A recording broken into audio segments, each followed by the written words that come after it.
406.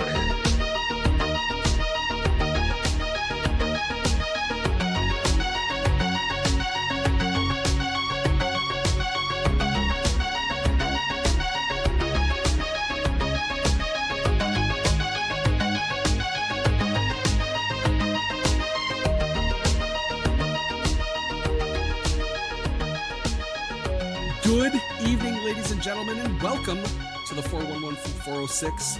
My name is Chewie, and I'm joined once again by my brother from another mother, Mr. Pip. How are you, sir?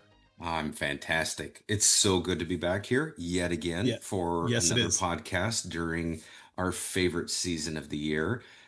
Non-wrestling, of course, but yeah, it's good. And I apologize. There were a couple weeks where I really wanted to get together and I thought we had some good stuff to talk about, but as you often say, life gets in the way, and it was just tough to connect on a few of those. But we're here tonight, and we've got some fun stuff to talk about. But what's going on? How are you We doing? are.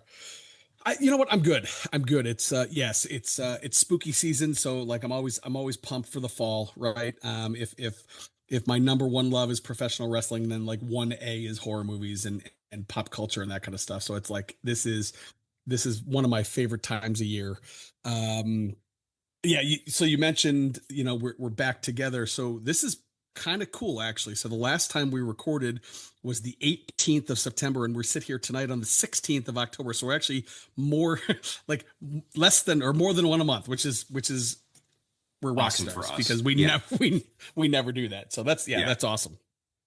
yeah. Um, That's great. let let's see. But before we get started, I do have to say, rest in peace to the one and only Ace Frehley from Kiss. He passed away this afternoon. He did? Which is oh yeah, he did. You Are didn't see you that? fucking Yeah, kidding me? This is yeah, how is this the first time hearing this? Oh my yeah, God, you're yeah. He kidding did. me.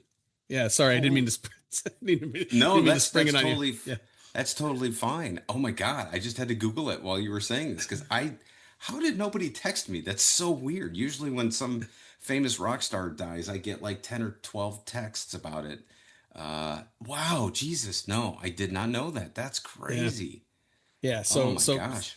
such a bummer. I mean, whether or not you're a big Kiss fan, Ace is, I don't know. He was always to me like the sound that made that band go. You know what I mean? Obviously, you've got the the harmonies and the music, but I'm always a big fan of the guitars that he plays in that band. I don't know about you. I know you're much bigger guitar fan than I am, but Yeah, no, he was an excellent guitar player. I mean, I don't think he was super flashy. I don't think he was known for being a really fast or super technical player, but the music that he wrote was really good. And um, you know, wow, I'm still trying to kind of absorb all this, but he was he was truly the space cadet of the band. I mean, he was kind of a weird dude. He definitely had his challenges with substance abuse and things like that. So he had kind of a rough ride there, and that's I think a big reason why he wasn't involved with the band officially for the last couple decades.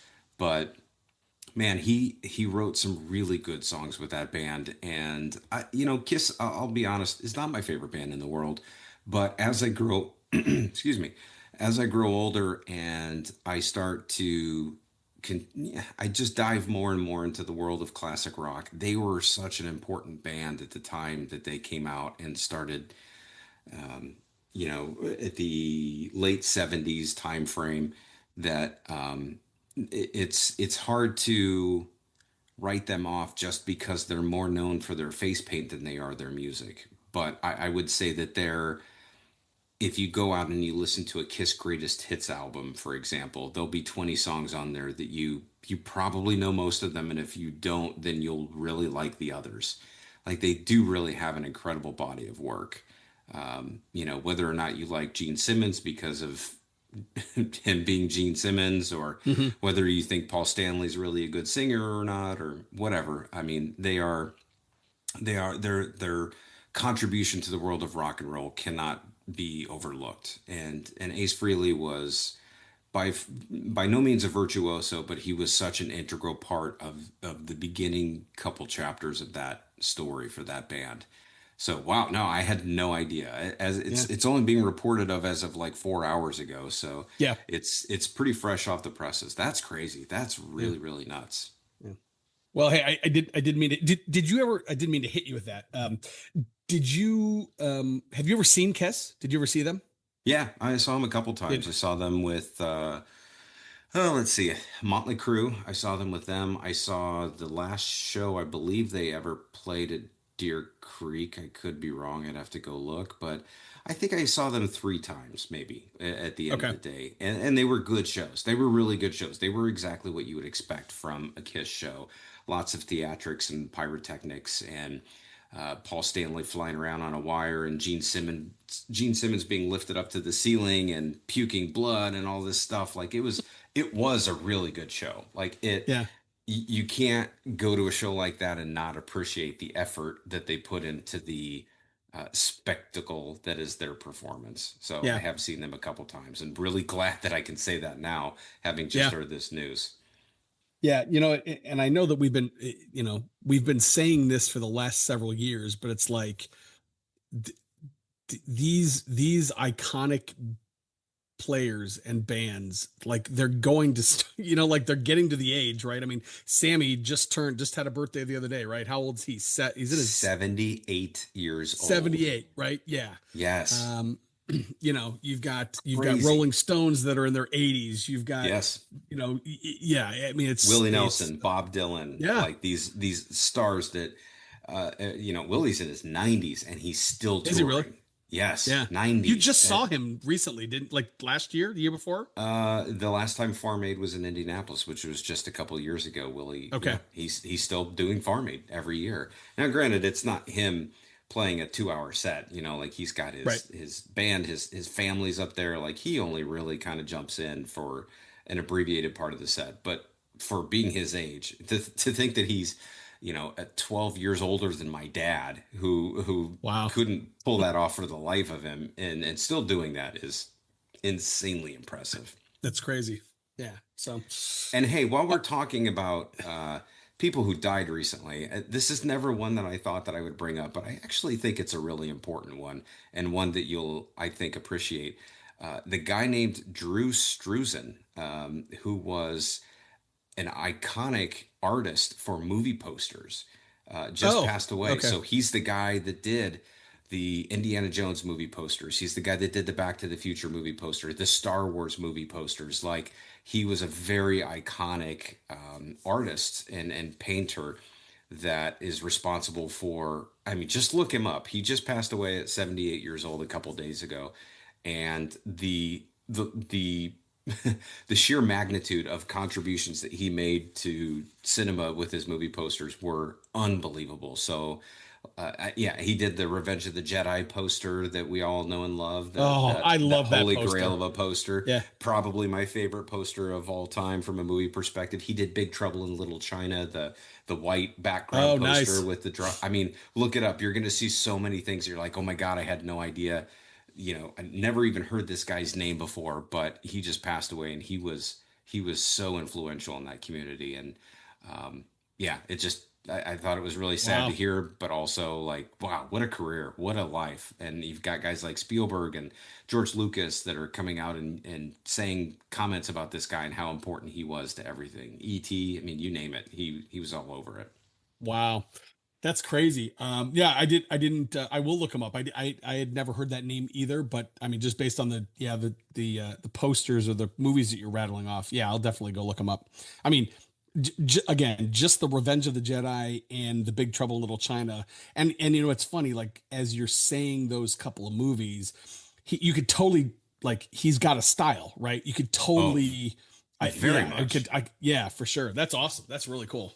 Yeah, Back I to don't, the I don't. Future, Hook, Yep. E.T., Harry Potter. You can see sort of Rambo, The Thing.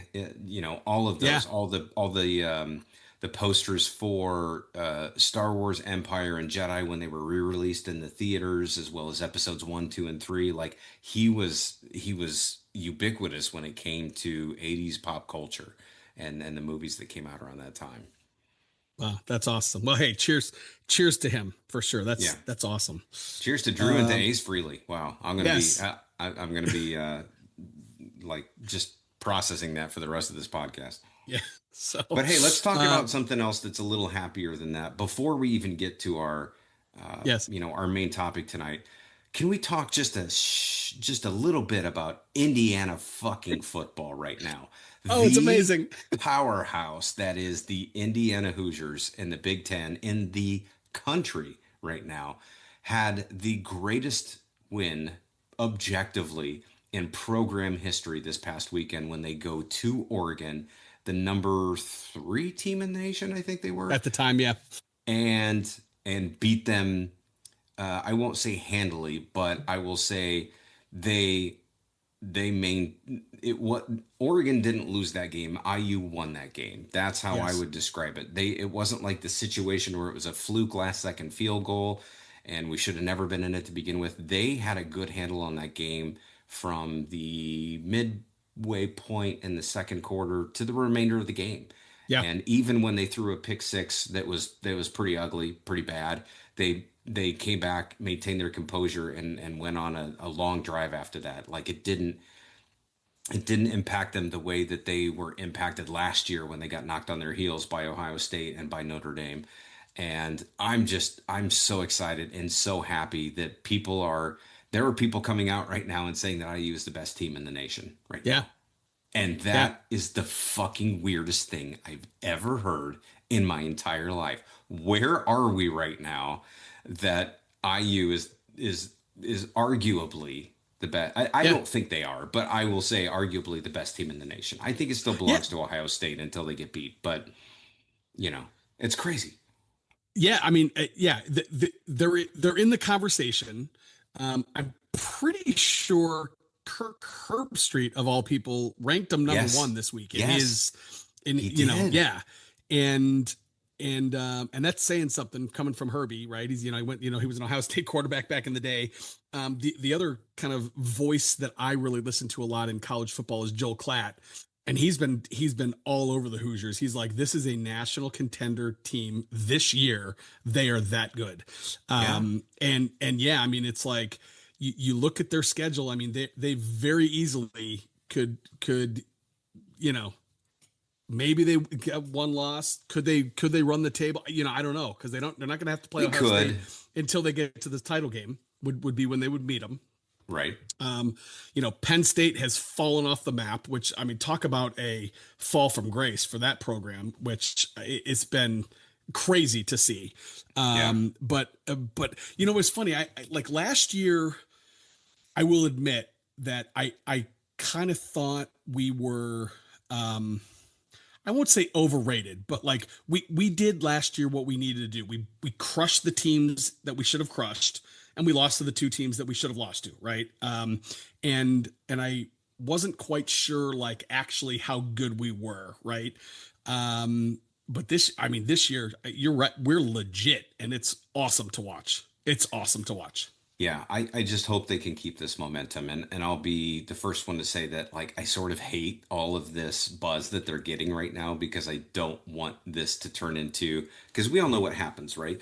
The what do you call it? The pundits or the faces and then the voices of college football are loving this because it's a huge headline. But the next big headline is IU loses to team they shouldn't have lost to. And Right, right. yeah, no, actually, it turns out they do suck after all.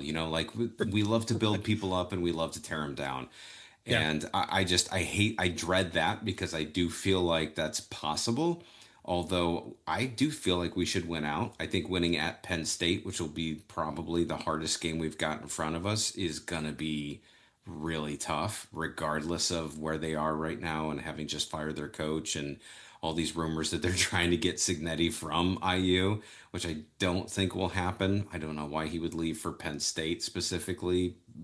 I mean, whatever. It's yeah, not that it's not a good school, obviously, but like I don't know. If I'm him, I'm holding out. If I'm interested in leaving, I'm holding out for a bigger, better job somewhere. But I do think that they are legit. I think they're really good. I'm really excited to watch them play. And Yeah, it's so cool. It's such a nice thing to have happen with all the shit that's going on in the world. Uh, to see IU be a competitive, not just competitive, but Yeah. arguably a number one team. I think it's great. I don't think they're the best team. I think they're playing the best right now. They Hmm. have the most impressive resume right now, but I also believe firmly that Ohio State is where they are for a reason, and they're going to stay there until they get beat, Yeah. and I think if we end up facing them in the Big Ten championship game, it's going to be watched by everybody. Like it's Oh going to yeah. be insane, especially if Yeah. both teams win out and we're both going, oh, and by the way, that game is being played in Indianapolis. Is it So really? Okay. Yeah. yeah, oh, I believe so. I'm pretty sure the Big Ten championship, I'm pretty sure, is always in Indianapolis. Typically it is. And Yeah.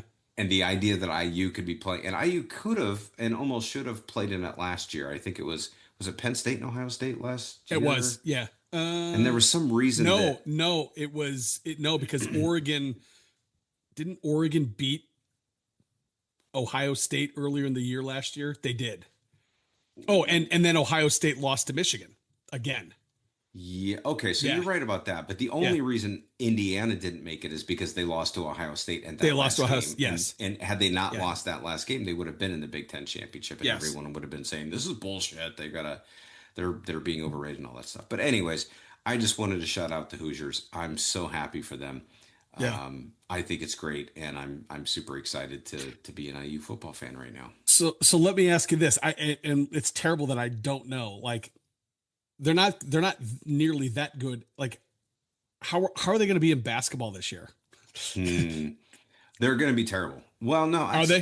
I don't know. I don't. They have an entirely new lineup. Like there's not one Okay. person on the team this year that was on the team last year. Oh, is that I right? think. Okay. Yeah, because when Woodson got fired, they had seniors graduate, they had everybody else decommit, and they had to restart from ground Uh, zero basically.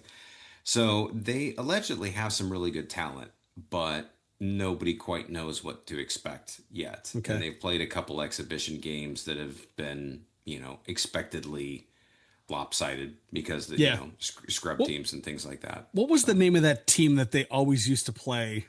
Um, athletes in action, Athletes in right? action. That's Yeah, right. I think that That's was it. right. I don't even know That's right. if that as an entity still exists, but yeah, athletes in action. That's so funny. That's God, I haven't thought about that forever, but I knew exactly where you were going with it. That's yeah, that's hilarious. right. All right. So Well, hey, we've got I mentioned it's spooky season. We've got a topic again. Look at us we go. do, and this time I'm gonna flip the script on you, flip you for real. I'm gonna make you introduce it this time because this was your idea, and I love the idea. I thought it was great, and I want you to tell our listener what exactly we're gonna be Yes. talking about this evening.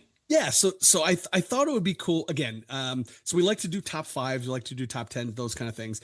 And I'm looking through like kind of past episodes and we've never done this.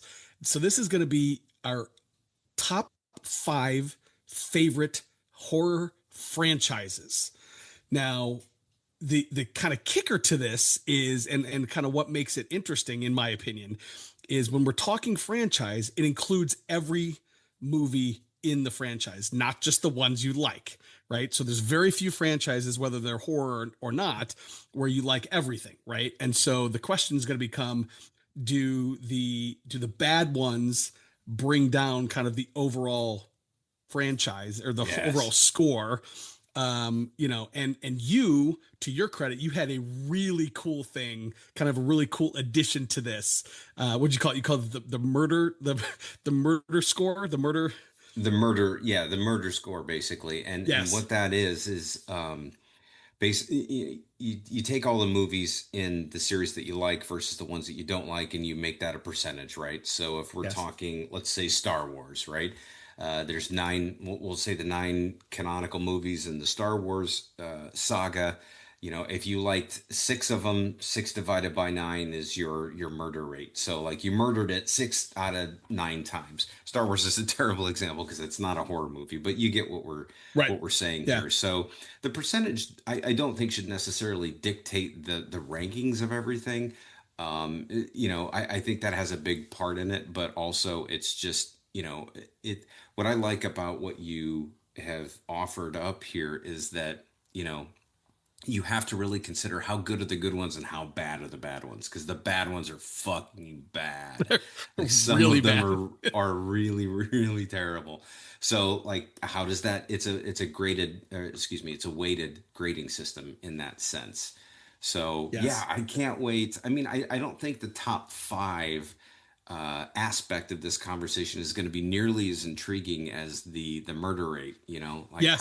how good did they murder this series in terms of good movies versus bad movies, and where does all that fall? So I can't wait to talk about this. I think this is going to Yeah. be really cool.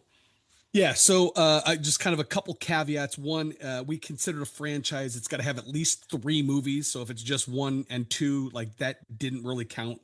Um, I personally didn't include in my rankings like books or comic books. I was just looking at movies. Yeah, I was also not really considering there are a couple of these franchises that have like television or like streaming. I didn't really include those either. I was just looking at the films themselves. So um yeah, and again, as with all of our top fives or top tens, these are our favorites, right? So it's like these are not necessarily the best. It's just kind of what Pip loves and what I love and that kind of thing. So and at least for me, and I think I speak for you too, like we could do this show again tomorrow or 2 weeks from now, and it might be totally different. So it's like, which is sure. Yeah, part of the reason that I love doing these. So yeah. um all right. Would you like to go first or would you like me to go first? I'll leave it up to you this evening. Well, so you had an idea that perhaps we would start in a reverse order and start with our number ones and go backwards. Do you still want to do that, Um, or what are your you know what? thoughts? No, I did. I considered that, and the reason I considered it was, and I think you hit the nail on the head. I don't know that there's going to be, at least in this top five, I don't know that there's going to be really any surprises. I don't think with the franchises that are up there. Right. Which is why I considered, well, maybe if we go, because and the reason I was saying that was as you got towards the bottom of that list, which would be 4 or 5, there might be some surprises. Now that I think about it, I don't think 1 through 5 is necessarily uh deep enough in order for that, you know what I mean? Like if we were Sure, doing sure. 1 through 10, maybe. So no, I Okay. say let's go 5 through 1. And Okay. again, I don't know So that there's going to be any surprises per se, but we'll see. no, I think we're gonna overlap significantly, and I Yeah. think none of this is gonna be huge. There'll be, I think maybe the number five and number four for both of us could be, a little bit. Oh, cool. That's neat. I didn't think about that. But I mean, we know what series we're gonna eventually get to at Right. some point. The meat of the conversation is gonna be why did we rank them, where we rank them, Yes. and what Yes. movies are the ones that we are sort of discounting, like which ones are the ones we liked and which ones are the ones we don't. So, you know what? I'll go first only because you chose the topic and I want you Okay. to end last. Okay. So, my first and I didn't do nearly as much research in terms of like box office and dates and all that kind of stuff. I'm really just kind of gonna cover it for you obviously do what you want, but um I'm taking the approach of just kind of talking through the series and what I liked about it. But Sure. I'll start by saying the murder rate for my first series is about 66%. I liked 4 out of the 6 movies of this franchise, and this is the Final Destination franchise. Ooh. Okay. I, to this day, think that the original Final Destination is one of the most underrated horror movies of all time.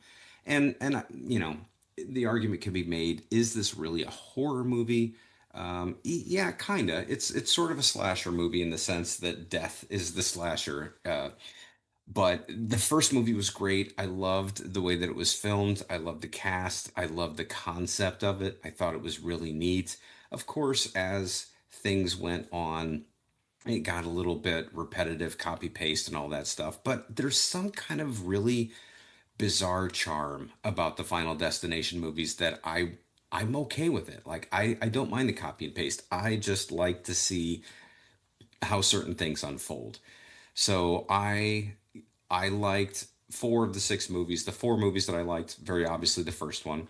I liked the second one as well. I will say that the second one was iconic in the sense that nobody sees a fucking truck hauling logs go down a highway without saying, hey, that's Final Destination. And God help me, if AC/DC's Highway to Hell comes on the radio, when you see that thing, pull off the road. Just do it now.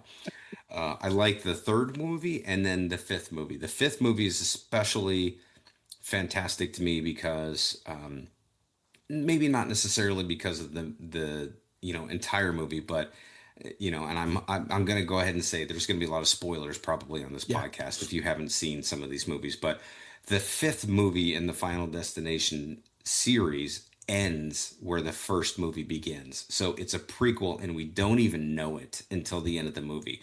They drop all of these hints about. This the main character and his girlfriend are talking about going to Paris to study culinary arts and all this kind of stuff. And there's no reason to make that connection, but the flight that explodes, the airplane that explodes in the very first movie, is a flight that's going to Paris.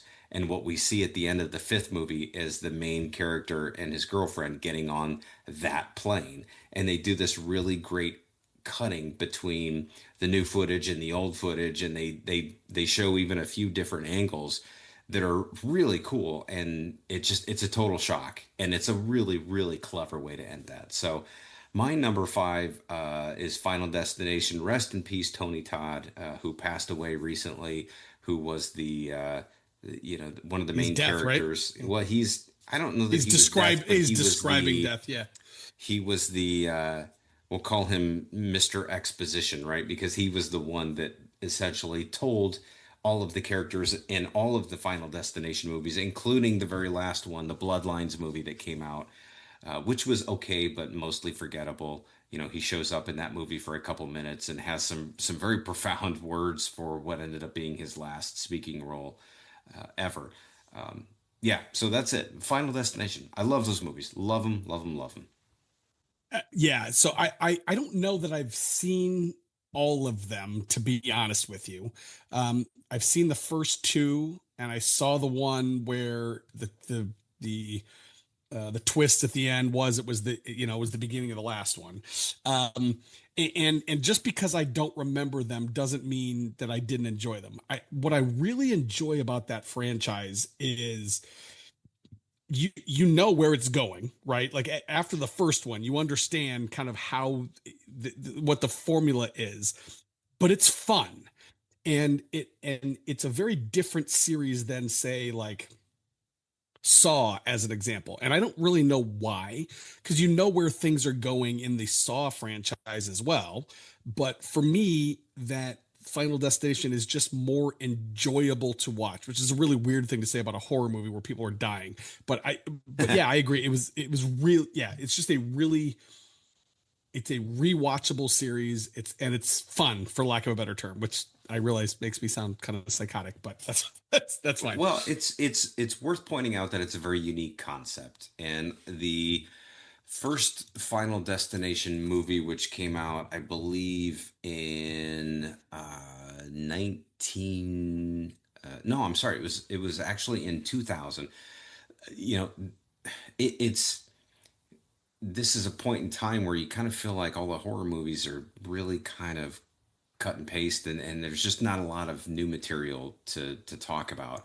And I just thought it was a really clever concept that had never been addressed before. And that's what I like more than almost anything else. Like, yes, when you get to the second and the third movie, and it's like, okay, what crazy way are they going to find for this person to die?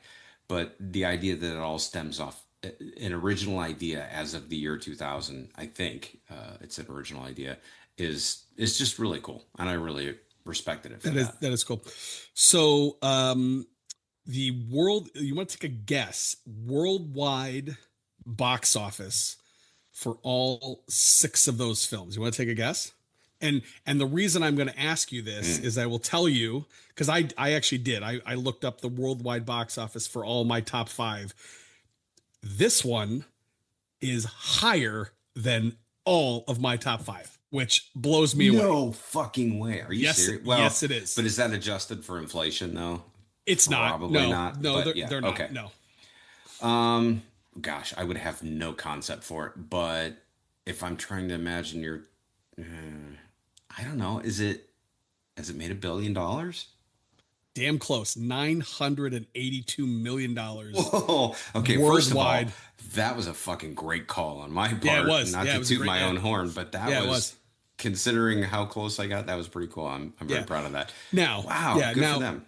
so North America, and again, which is kind of the way the movie industry is these days, 401 million dollars, and then 581 million for the rest of the world. Sure. Again, 982, almost $983 million, which again shocks me only because it is more than any of the other franchises that I have, which I consider better franchises, right? Obviously, so that's Well, interesting though. yeah, but You're also right. It's not like adjusted though either. You're right. it's not adjusted either Yeah. because I guarantee Halloween's going to be on your list somewhere, and there are 12 movies in that franchise, Correct. and there are only six in five. So there are literally half the movies in Final Destination, and Right. nobody thinks Final Destination Right. is a better Right. series than Halloween, but most of the Halloween movies were made before like the year 1998. I mean, I think that's Right. when Right. yeah. So I mean, I don't know. Like you have to take that into consideration, but it's a Yes. really fascinating statistic. So I'm glad Yeah. that you did your homework and looked Yes. some of this stuff up. Yeah. But So, that being said, it is now time for your number five. okay.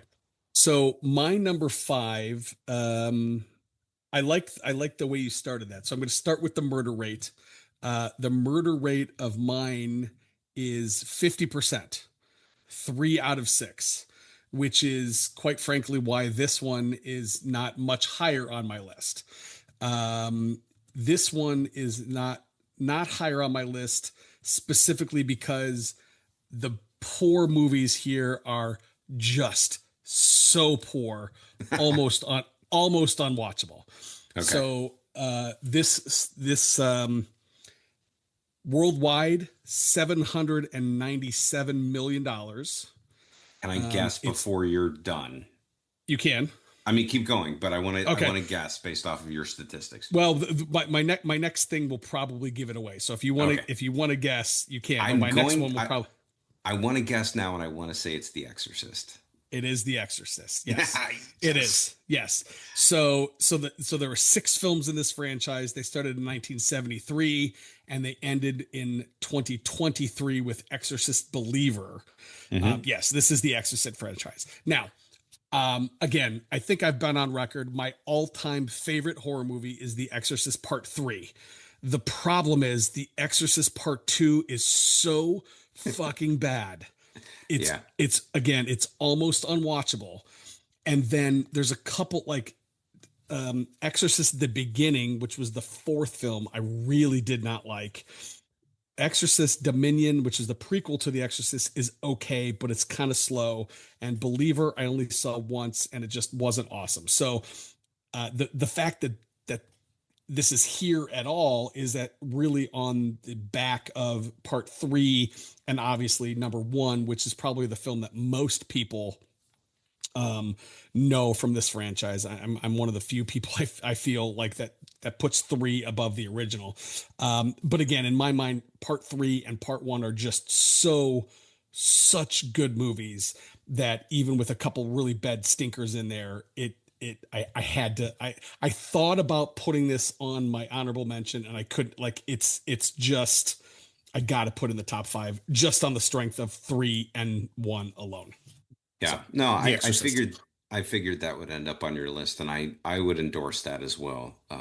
Spoiler alert, it's not on mine, but I also love the first one. I also, thanks to you and only you, I love the third movie as well. I also tried to watch the second movie, and you're right, it is unwatchable because I didn't even finish it. I couldn't. Yeah. I it was so bad and so under budgeted, and I don't I mean I couldn't even tell you what happened in this stupid movie because I did not finish it. I didn't I remember kind of liking some of the things they did with the other two. So you've got I forget the names. Dominion was one, and then what was the other one Yep. called? There was one called The Beginning, and then just the most recent one was called Believer, which is the Right. one where they bring back Linda Blair. So the beginning and Dominion, I believe, are the same movies. They're just one is the director's cut of the other one, I believe, right? Uh, Am I wrong on that? Because Rennie Harlan, actually, from Elm Street and many other yep. movies fame, did the beginning, I think, and Um, they released sort of a completely alternate version of that movie like a year later.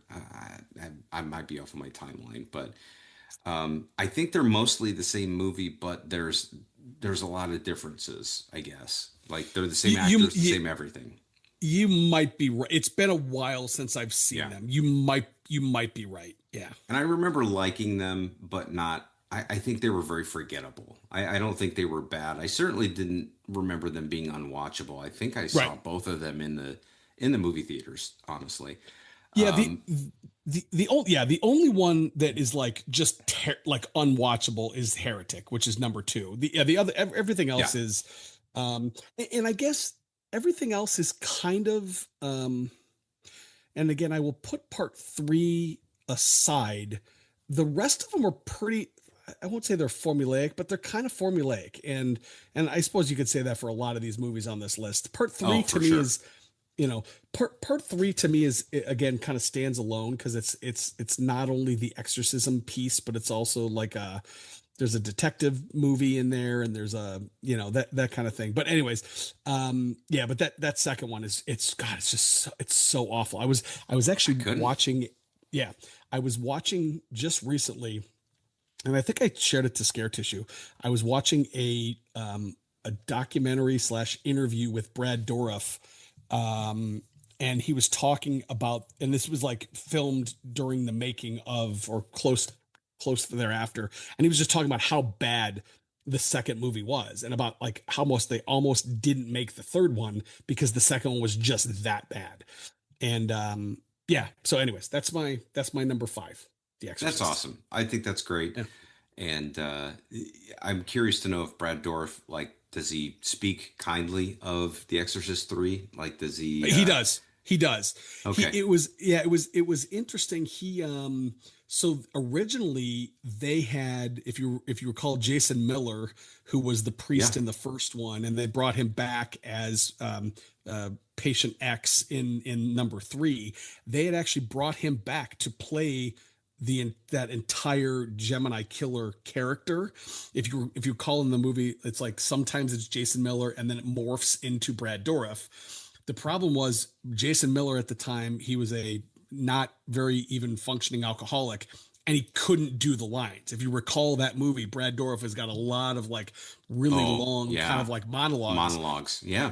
and Jason Miller couldn't do it. So they started the film with him, and they actually brought Brad Dourif in, and then they sent him away, and they brought him back because Jason Miller couldn't do it. Yeah. Oh, So wow. it's actually a pretty fascinating interview. I'll have to send it to you. It's worth listening to. It's yeah. But he speaks highly of the film. It's funny too. I guess apparently he shot a bunch of stuff, and then they were going to swap Miller back in, and he said my best performances on that movie were actually the stuff that they threw away. They had me come back and do it again, and he said I didn't like it as much, but yeah, he still speaks very highly of the film for sure. That's Yeah. cool. Yeah. So, all right, sir, what do you got for your number 4 favorite franchise? All right. My number 4 favorite franchise has 9 movies in it. And this is the first one. So I struggled with this a little bit because I can honestly say I haven't seen all of these movies. And there are some crossover movies as part of this. So, we can debate whether or not those should be included or not. But for the purposes of what I put together, I've got a murder rate of 55%. So it murdered it 55% of the time, and unfortunately, 45% of it did not. This is the Alien franchise, which we can make some debate over whether these are horror movies, but I think that it could fit in there because horror and suspense, especially in the late 70s when this first came out, can certainly be interchanged a little bit. So obviously the four movies that I really liked, or I'm sorry, five, 5 out of 9 is the 55%. So the original Alien movie is an absolute fucking classic. It's so good. It's very slowly paced. So I'm sure our kids and our kids' kids will probably watch it and be like, "This is boring," but it's brilliant in the way that it's filmed and the way that it's paced and all the scares and the acting and the casting. Everything is great. Aliens, the follow up, which came in 1986, which was like eight. I'm sorry if I'm doing math correctly. It would be 7 years after the original. James Cameron, very different direction, but very very much more 80s action flavored than it was anything else. I thought that was a very good movie. Also a great cast. Alien 3, a lot of people don't like this movie. I disagree. I think Alien 3 is a decent flick. David Fincher of Fight Club fame and Zodiac and many other really great movies. Seven, he did this movie. This was, I think, one of the first maybe major motion pictures that he directed, having done some music videos and things like that. Prometheus, another one. A lot of people shit on this movie. I think it's pretty good. I really like it. I like the cast. I love the score. I think the music is really good in this movie. And then the final one was the most recent, Alien Romulus. I thought that was a really good movie. It was entertaining. It was suspenseful. It was scary. It was all the stuff. So I liked all those movies. The ones that I omitted or the ones that I didn't care for. Alien Resurrection was god awful. I hated that movie. That was the one that had Winona Ryder in it, and it was the last one that featured It's Sigourney terrible. Weaver. Yeah. Yeah, we go Yeah. from Reality Bites to fucking Alien Resurrection. I mean, come on. I don't blame her for that. It's just like it was just problematic all the way around. I have in the same list the Alien versus Predator and Alien versus Predator Requiem. Those are the two I haven't seen. So I can't honestly say if those movies are good. I probably should have omitted them because I will say that there are crossover movies later in my list that I did not include because I don't think they belong in either category. And Alien Covenant, which was the sequel to Prometheus, was one that I thought they had really great intentions, but didn't like the way they stuck the landing. And that was the last movie that they put out of that series. So Ridley Scott came back and did Prometheus. I want to say he did Alien Covenant as well, and they just didn't continue that storyline after that. I don't think it was very popular, but I think these movies are great. They were movies that I didn't love or appreciate when I was younger, and over time, I think when I actually got a chance to see Alien, the original movie, in the theaters about 7 or 8 years ago, and I was captivated by how well that movie was made, and so I've kind of reinvigorated my love for the franchise. So long story short, too late. Alien is my number four. No, that's awesome. So a couple, I was kind of doing some research. So um, we'll start with David Fincher. Um, David Fincher's very first directing credit is Alien 3, Nice. Okay. which is kind of cool. Now, he does have, which is really cool. I had no idea. He was an assistant cameraman on Return of the Jedi, which is awesome. He was Really? also he was also a matte photography person on Indiana Jones and the Temple of Doom, and he was a matte photography assistant on the Never-Ending Story, which that's fucking cool. I had no idea. That Yeah. is really cool. Yes. So, as for AVP, Alien versus Predator, I really enjoy that movie. I know a lot of people do Really? not. I really enjoy that movie. Yeah, I mean, it's like it's. How can I describe it? It's the same enjoyment level as like um Jason X, Jason in space, Okay. right? It's kind of like a Enough said. like Yeah. yeah, you know what I mean? Like it's an enjoyable movie for me. I like that one. Alien. as a franchise, I agree. Certainly the first Alien movie is absolutely a horror movie, 100%. Aliens, which I think is probably my favorite of the entire franchise, um, I agree is might be moving into action, but it's still pretty horrific. I agree. Alien Resurrection is terrible. I have not seen. I don't think I saw the last two. I didn't see Covenant and I didn't see Romulus. But if you take out the Predator crossovers, the franchise has made $1.687 billion worldwide, Whew. and that's Okay. without AVP and without Alien Requiem. So, or Okay. yeah, so Which tells me no, it's that definitely not on your list because that way outgrossed Final correct, Destination. correct, Okay. yes, Fair enough. yes, Fair no, enough. which is I'm pumped because we have I, no overlaps right now, I which is love awesome. that. Which I I'm kind of love that. surprised about. Yeah, Well, so we'll get there. We'll definitely we get there, I think. we will get there for sure. All right. Let's see. So my number four has a murder rate of 66.7. There are nine films in the franchise. I really love this murder rate. That was a good thing. Um, it only grossed $490 million worldwide, which is really tragically low in my opinion. Um, there were nine films starting in 1984 and ending in 2010. This is A Nightmare on Elm Street. Um, this is, obviously Freddy Krueger is one of he's on the Mount Rushmore of like horror icons. But again, this murder rate really came into play here. I don't think there's anybody that loves all of these movies. They got really sort of campy towards the end. The ones that I love the first four I think are amazing. Number two is not my favorite, but it has really grown on me over the years as I come back to that movie. Certainly one, three, and four, I think are outstanding. I loved New Nightmare. I loved Freddy versus Jason, and I actually enjoyed the 2010 version. I just recently rewatched that, probably last year, and um, what's the guy's name? Haley, not Haley Joe Osment. You know what I'm No, talking about. That was no, his name. um, oh crap. I can see his face. No, I can't. It was definitely not, a Haley Not Joel Osment. It was, shit. I'm it's sorry. You Rorschach. gave me, Jackie it Earl is Haley. Jackie Jackie Earl Earle Haley. Haley, a Yeah. serial killer name either way, right? Yes. But yeah, so obviously Jackie Earl doesn't hold a candle to Robert Englund.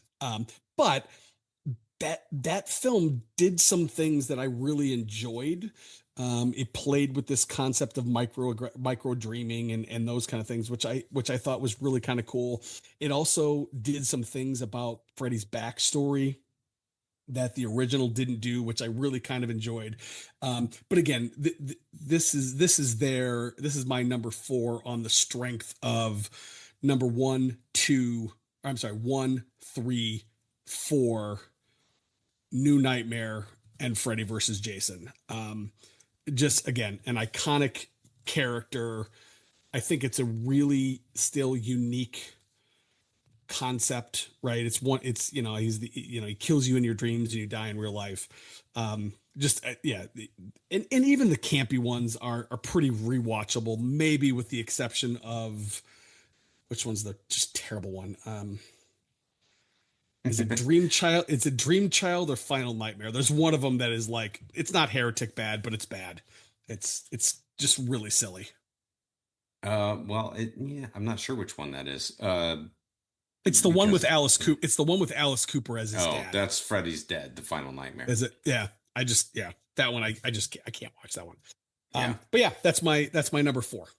Okay. All right. Well, I mean, hey, I'm not going to argue with Nightmare on Elm Yeah. Street, and it's going to end up on my list, and it's going to have a little bit more of a favorable place on my list. But yeah, so I can't say enough about how much I love these movies and the concept of. It's interesting because I was actually thinking about this earlier today.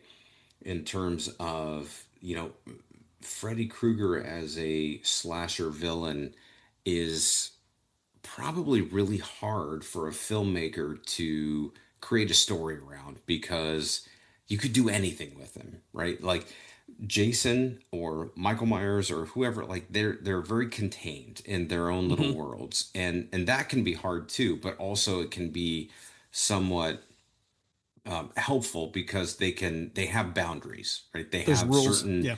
there's certain things they have to do.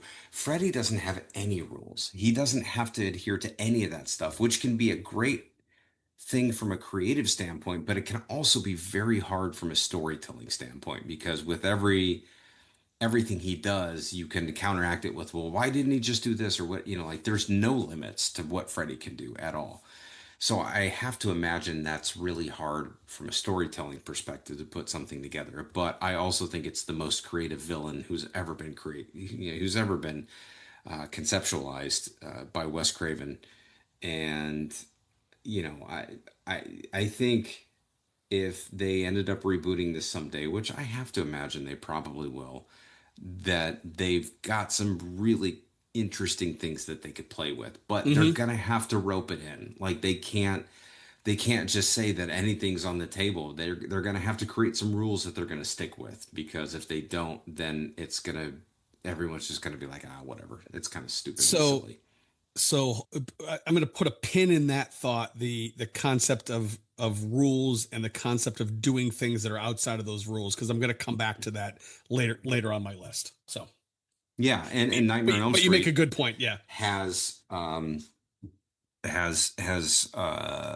broken those rules, right? Like they are a victim or they have self-inflicted themselves with the problematic nature of creating rules and then completely fucking them up, Yeah. and Right. that's something, Right. we'll certainly talk about. But goes without saying, I love that choice. Yes. All right, sir. What is your number three? Okay, so my number three is a little interesting, and it's clearly the first movie of the series that is carrying this up to the status that it is in my number three spot. There are only three movies. This is the series with the least number of movies in my. Actually, you know what? Oh, crap. I should correct this on the spot. There are technically four because they did remake this movie. So I now have to change the murder rate because I just remembered and I didn't like the remake. So I would just went from 66% to 50%. There are four movies in this series because there was a remake. This is Poltergeist, which is honestly, that first movie is one of my absolute favorites. It is such a good movie. I know we've talked about it a little bit on this podcast. I love everything about that first movie, mostly all of the Steven Spielberg fingerprints that are all over that movie because he did produce it, but he basically directed it. Toby Hooper, I think, was the one credited specifically for the directing job, but this was a movie that Spielberg had conceptualized, and if you watch it today, it just feels like a Spielberg movie. There's no doubt about it.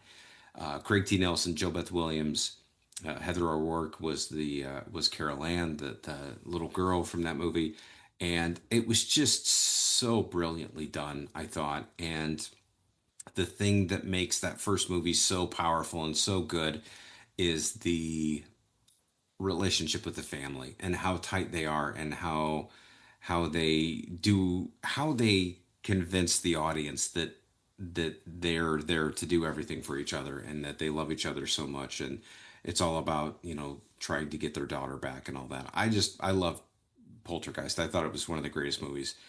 uh, the second movie I actually really liked too. I thought it was good. It definitely took more of a slasher approach because they introduced a face for the bad guy, this really creepy dude who played this reverend Yeah. character, who ended up he was very sick during the filming of this movie and I think died shortly following the movie, which also sparked a lot of controversy around the curse of the Poltergeist movies, which had some legs to it. The actress that played one of the daughters in the first movie was murdered, unfortunately, very tragically. And of course, Carol Ann, the primary character in the series, died when she was like 10 or 12 years old from some very random health issue, like some kind of a stomach obstruction or something like that. So there's a lot of really, kind of creepy stuff that happens around this movie. But I like the second movie too. I thought it was a good graduation. It wasn't as good as the first one. I can't say that for anything, but the some of the stuff they put in that movie was good. The third movie, not so great. It sort of rehashed everything. They did. I don't know what you call it. I think we need a name for it. But when they take a series or a movie, like a horror movie, and they completely relocate it somewhere else with like one primary cast member just to like refresh it, like that's what they did in this movie. They took it and they moved it to like New York City or something like that. And they had the Heather O'Rourke, the girl that played Carol Ann, she did reprise her role in that movie, but there was nobody else in that movie that had been in any of the other movies. So it was just like one person in another location kind of thing. I feel like that's a trope for a lot of Yeah. sequels and things like that. But that movie wasn't good. And then I just remembered that there was a reboot done with Sam Rockwell, and I don't even remember who else was in it. I went to the theater to see it, and I remember thinking it's kind of garbage. I mean, it was completely underwhelming. Didn't have any chemistry that the original movies with Craig T. Nelson and Joe Beth Williams and Zelda Rubinstein, I think was her name, that played Tangina, and all of them. Like they had such a great family unit there, and this movie, this reboot didn't have any of that. But despite the fact that I just remember there were four movies in that series, I still think the first movie has enough weight to carry that up to my number three. So that's where we land with Poltergeist. There you go. Yeah, it's funny. I certainly have seen the first one. I've certainly seen the second one. Is that guy's name Kane? That old, like Hmm. that old guy. Is that his name? Okay. Yes, I believe so. So, so I've certainly seen that one. I don't know that I've seen. If I've seen the third one, I don't remember it, and I Tom did not Skerritt see the reboot. and Nancy Allen Oh yeah, were yeah. the parental figures. I think they were her aunt and uncle technically, but Tom Skerritt and yeah, Nancy Allen. That's which Okay. is really bizarre. Yeah. Yeah. So yeah, that first one, it's funny. My brother-in-law will talk about that movie to this day. Scared the shit out of him and made it so like he just will not watch horror movies to this day. Kent will not watch them. And again, it's like that's one of those. Poltergeist is one of those franchises, kind of along the same lines as Exorcist, right? Where it's like there's not a, at least in the first couple, there's not a bad. I mean, there's a bad entity, but there's not a guy. There's not a Jason or a Freddy or what have you. Yeah, Um, and it's like, could this happen? Is it real? Like like it gets into that kind of demonology, like that world. If it, in Poltergeist, it's like what they were on a Indian burial ground, right? Was the house was built correct. on? Is Yeah, that yeah? Okay. yeah. They Um, moved the yeah. So, headstones, but not the bodies. right. That's right. That's right. And so it's like there's that kind of there's that sense of uh, realism, for lack of a better term, right? Some really spooky stuff. And again, it's like when you factor in kind of all of the real world stuff that has happened after the fact to that cast. um I mean, it's like, um, I think that kind of takes these films and kind of gives them an extra little boost in our mind. It's like, um, can you imagine? Can you imagine if those films came out today in the day of social media and the day of the 24-hour news cycle? You know what I mean? Like it would, if those kind of things happen now. I mean, it would be really kind of crazy to see like what. Well, first of all, half of the people wouldn't believe it anyways, but it would be interesting to see like kind of um how those events outside of the movie would be handled in today's day and age. It would be an interesting.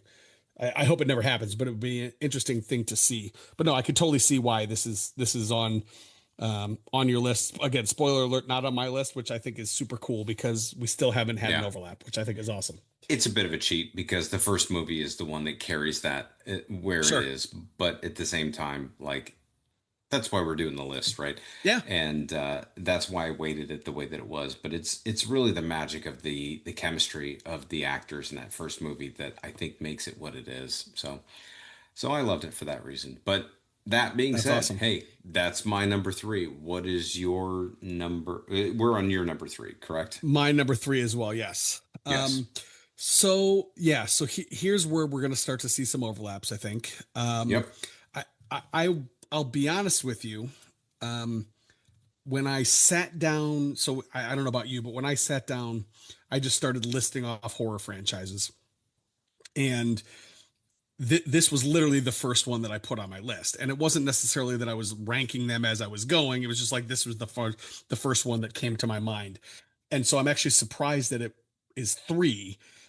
And part of what brought it down to three was this murder rate that you came up with.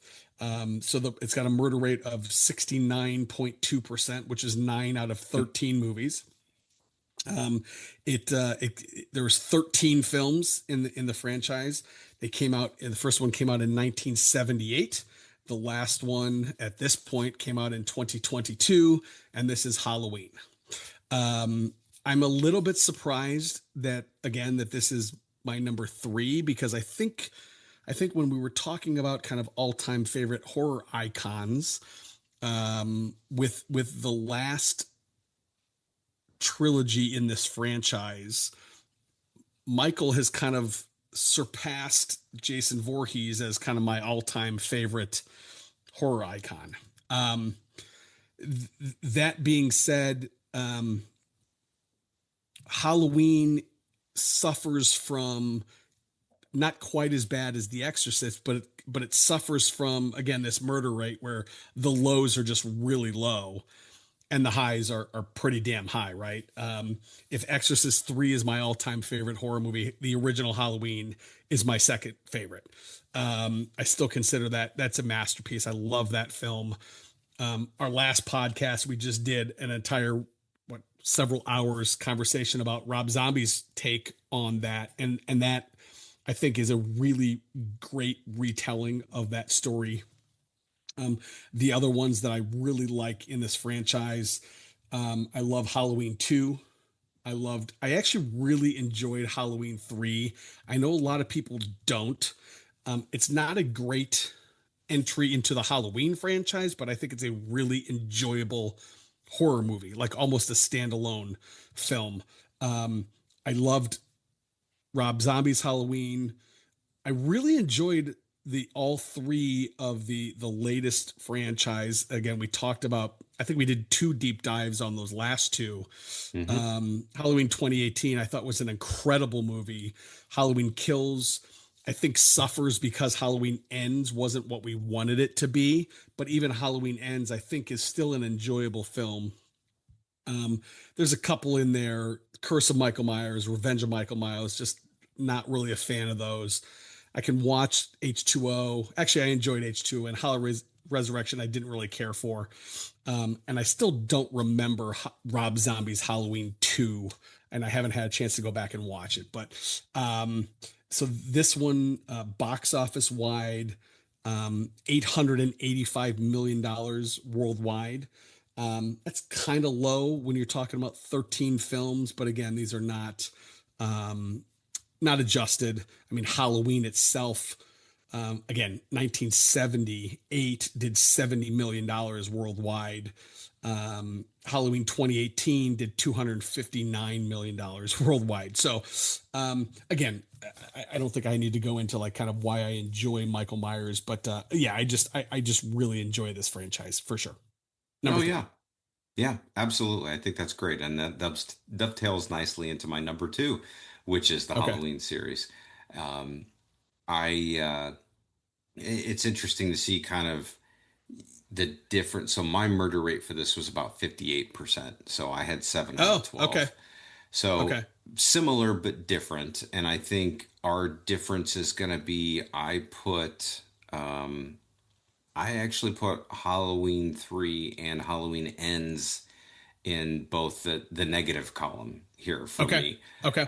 And you know what? Both of those are subject to change, or at least Halloween 3, I think, is subject to change because I remember watching that for the first time and thinking, what the fuck am I watching? This is garbage. Right. Like, Right. where's Michael Myers? They're not doing anything with this. Like, Yep. I hated it the first time I ever watched it. And of course, the movie has taken on its own sort of cult following in the years since then. And I haven't watched it since then.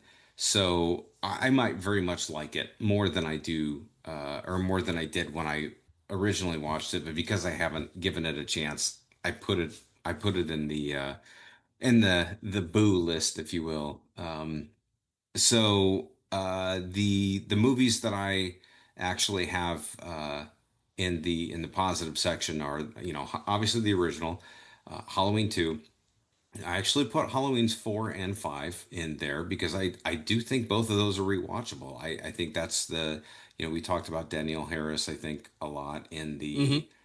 the Rob Zombie deep dive that we recently did, and she was a big part of why I thought those two movies worked. Now, I don't know if those are good movies, but I enjoy watching them. They just have that sort of fun 80s horror movie quality about them. And I really liked where they were going at the end of 5 when they teased the idea that she would be the killer and they never paid that off. And that sucks, but that's not Halloween 5's fault. That's the Akkad's fault for not really following through. H2O, I don't know if it's a great movie. It's an exceptionally short movie, but I like it. It's rewatchable for me. I really do enjoy seeing Jamie Lee Curtis back in that role at that point, and I love what they tried to do by chopping his head off at the end of that movie, even though they totally retconned that, and that's why Halloween Resurrection is on my naughty list. And then I have the Rob Zombie Halloween in 2007. That one I enjoyed. The Halloween in 2018, which was the reboot, and then Halloween Kills. Those are all the ones that I like. You realize there Yep. are 5 different fucking timelines for the Halloween series? Five Is for it 5? 12 movies or 5. Okay, so let's go through this. Let's take Yeah. a hot second to go through this. So we've got the first timeline. I'm gonna do my best to regurgitate this.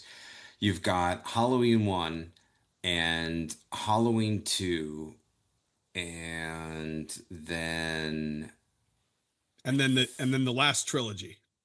well, no, because the last trilogy is only Halloween 1. The last Oh, it trilogy skips doesn't 2. That's even right. it skips That's 2. So you've got Halloween 1 and Halloween 2, I think is one trilogy. And you've got, oh Jesus. I saw an Instagram on this and I was like, wow. Or no, I'm sorry. It's Halloween 1, Halloween 2, and Halloween H2O. So like those are all tied together. yes. And I guess you could lump in And Resurrection. Resurrection in there. So there's like one. And then you've got Halloween, the original Halloween, and the 3 David Gordon Green movies. There's another one. Yes. You've got Halloween 2, you got Halloween 3 as its own. You've got Yep. Halloween 2, Halloween 4, Halloween 5, and then Halloween 6, and then it stops Yep. there. And then you've got the And then you two got Rob Rob Zombie. Zombies movies. Yeah. It's like there are 12 movies that are 5 fucking timelines. It's insane that they're so disjointed, yet it's number 2 on my list. Like they make watchable movies. I don't know what it is. But they figured it out. I will say before I kick it back to you, Halloween Ends was a tough one for me because I thought they did a lot of good things with that, and it was the culmination of the first two that we both really liked, Halloween 2018 and Halloween Kills. But I just couldn't get past how they how they treated Michael Myers in that movie, and how they cobbled together this character, what was his name, Corey, I think. Ori. And Yeah. I just I didn't understand that it was such a wildly different perspective. And that was the whole stick the landing conversation, because we did our deep dive and we talked about that I just felt like, oh, they should have really focused on Laurie versus Michael, and they were trying to do different things there. And I don't know. it was a massive disappointment for me. Even though it was a really well filmed movie, and I liked the way that they did a lot of things from a story perspective, they didn't stick that landing for me at all. So I couldn't, I couldn't put it. It would be hard for me to rewatch knowing that I'm going to be disappointed when I Yeah. get to the end of it. No, that's totally fair. Yeah, I do. So take a step back. I was right with you when it comes to Halloween 3. The first couple times I watched, I hated that movie. And I think that's why I didn't really care for Halloween Ends either. Because those two movies are similar in that they're not what you expect. And at least Halloween 3, like you get no Michael, and Halloween Ends, you don't really get Michael until what, like 60 minutes into the movie. He's not really in that movie. You get Yeah, fucking Corey, which is effectively, like um uh, Roy the paramedic from Friday the 13th in one of those movies where it's not even Jason, right? It's the same kind of sure, it's the same kind of sure. thing. Um, but I will say I did go back and rewatch Halloween 3 several years later. And again, if you look at it just through the lens of a horror movie, not necessarily part of the Halloween franchise, it's an enjoyable movie. Yeah. Um, I could totally see where you're coming from, and I'm not even going to argue with you on Halloween Ends because again, I get it. Um, my biggest bitch about the Halloween franchise is the fact that there's three movies called Halloween. It drives me fucking crazy that there's three movies called the same thing. Like, yeah, so it's just a pet peeve of mine. I hate that franchises do that just in general. Like, you got to give me something. You got to Yeah. rename it something. So, There's another franchise I'm sure we'll talk about that did the exact same thing. So, oh, I know. Yeah, we're gonna talk about it. yeah. Yeah. All right. Well, that being Okay. said, give me your number two. All right. My number two has a murder rate.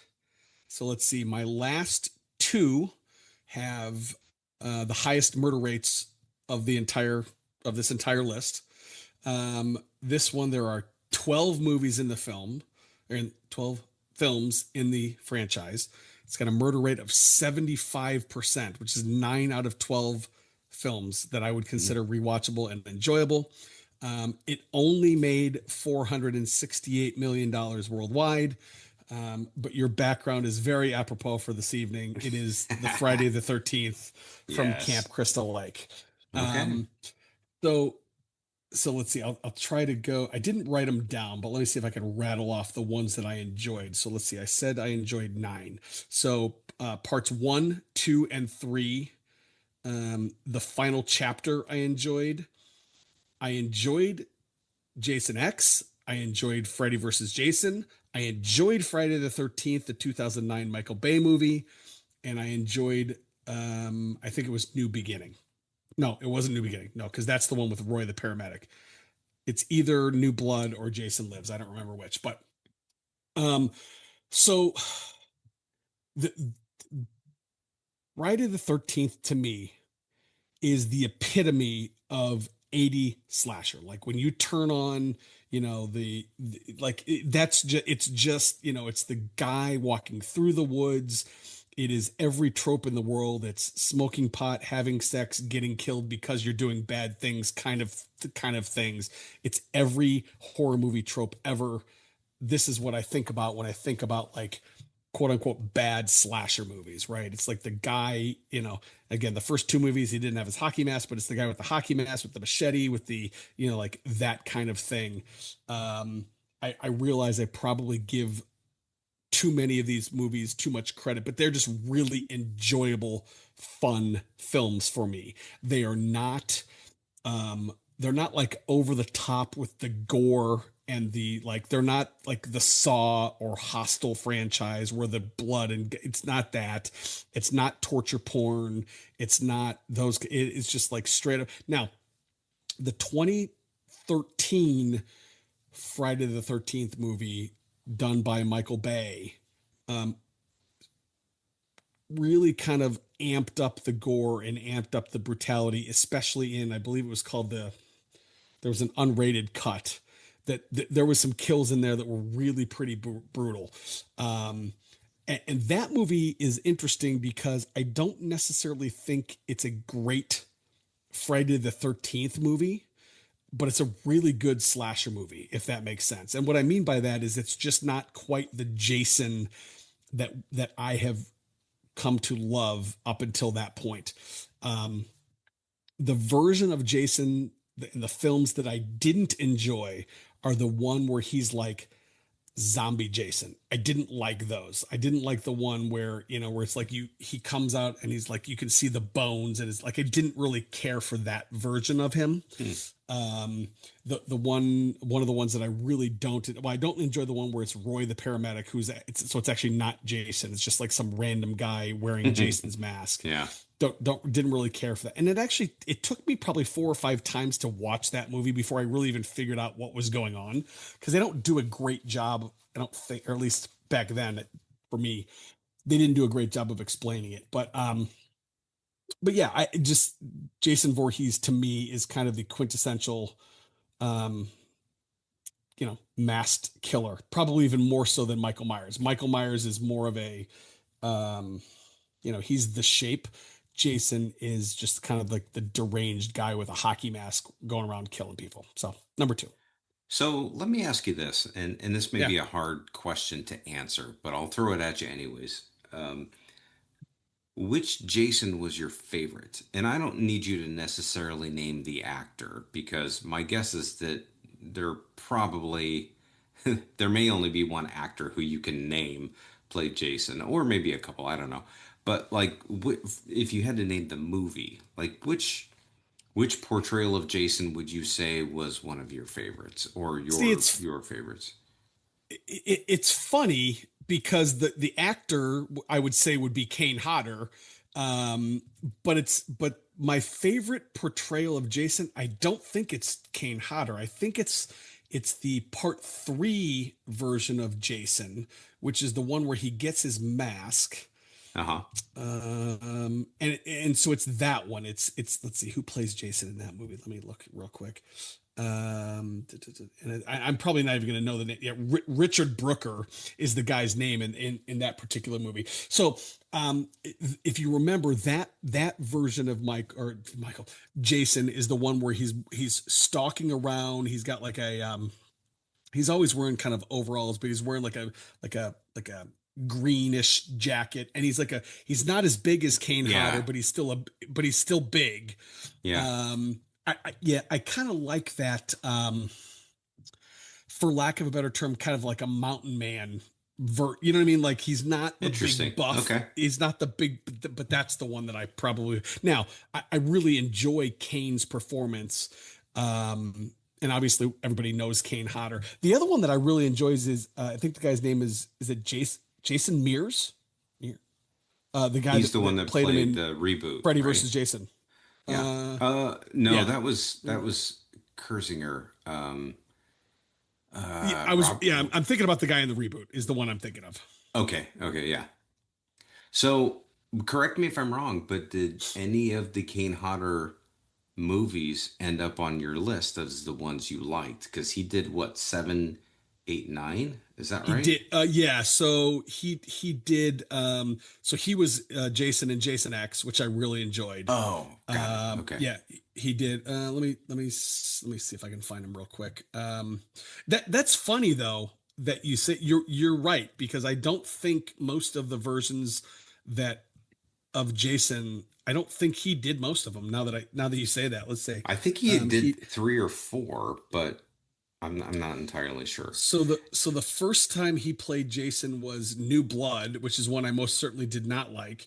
He did Jason Takes Manhattan, which was okay. Yeah. He did Final Friday, which I could not stand. So no, you're right. And then he did Jason X. Um, so yeah, that's funny. And So no, not that just I'm trying to call you on anything. no, I no, just no, I no. thought that was an interesting sort of twist to the to your delivery of that. Yeah, no, that's a valid point. But yeah, no, I don't really have I can't really describe why that is, but yeah, that's Yeah, interesting. that is interesting. So Friday the 13th is not on my list, and but I did. because I knew it would come up. I did sort of rate this and do a murder rate on it. And I gave it a 36% in terms Really? of the Okay. movies that I liked. So it was lower for me because there were a handful of movies in there that I did think were really just kind of rinse, repeat, copy, paste. Hmm. And, For you know, sure. Jason is somebody who is obviously insanely iconic from the 80s, but also just in my opinion super underdeveloped as a character. Like they just never gave him anything other than and you know it's interesting and ironic that the first movie was his mother, you know, as the killer, but you know, everything after that was just kind of like I don't know, like he doesn't have a speaking part, never said a word in any of the movies. Hmm. And you know, because of that, it was just sort of this more of a zombie than anything else. But my four movies that I tagged there that I liked, and this is interesting because I don't think they're well. Obviously, one. I Hmm. liked six. I thought six was a good movie. Six was the one where Tommy Jarvis comes back Yep. and played by an adult actor in that movie. Yep. I thought that was really fun. I that was the one I think at the beginning that Jason gets resurrected by a bolt of lightning and Yes. this Yes, it gravestone and all is. that. I don't know why. Yes. There was something that was just lighthearted and fun about that movie. It was almost like six was the Nightmare 4. You know, like it was the graduation point where it's like Yeah. it felt like a real movie, like an MTV version of that. Like that's how I would equate that to Nightmare on Elm Street, and in a way that I think that maybe only you would understand. Yeah. I actually like Jason Goes to Hell. I'm kind of surprised you didn't Really? like that. I thought it was, I mean, I don't know if it was a good movie. I won't say it was a good movie, but it was really it's a rewatchable movie for me because I like the idea of the you know, the mystery behind it and all this stuff. Like it was a story. It felt like a story, which is not something they had done for so many years. Like it was just this sort of typical, you know, kids go in the woods, kids get high, they have sex, they get killed, and all that stuff. But like they tried to create something with Jason Goes to Hell, which I really liked. And then Jason X was a fucking ridiculously goofy movie, but I also really I liked love it. a It's so lot of much the fun. creativity behind it. Yeah. So that's on my thumbs up side on that list. So I So two, wanted to share yeah. that. No, I appreciate that. So two things. Part six has probably, if not my favorite, my second favorite kill in it, and it's brutal. It is let's see, Tommy Jarvis goes to jail. Yeah. He's like the sheriff's daughter like likes him and busts him out of jail, and Who was super Jason 80s hot, by the way. super 80s hot, and Jason takes the sheriff, her dad, and literally bends him backwards and like Oh, that's breaks him. It right. it's an That it is the is an yes. that is the best. Here's what I'll say. That is the best non-Jason X kill in the entire Yes. series. Yes. And It's so Jason much fun. X Yeah. really elevates the creativity of the kills in some of those. But that Yes. one, yeah, I know exactly what you're talking about Yeah. now that you're saying it. And that was great.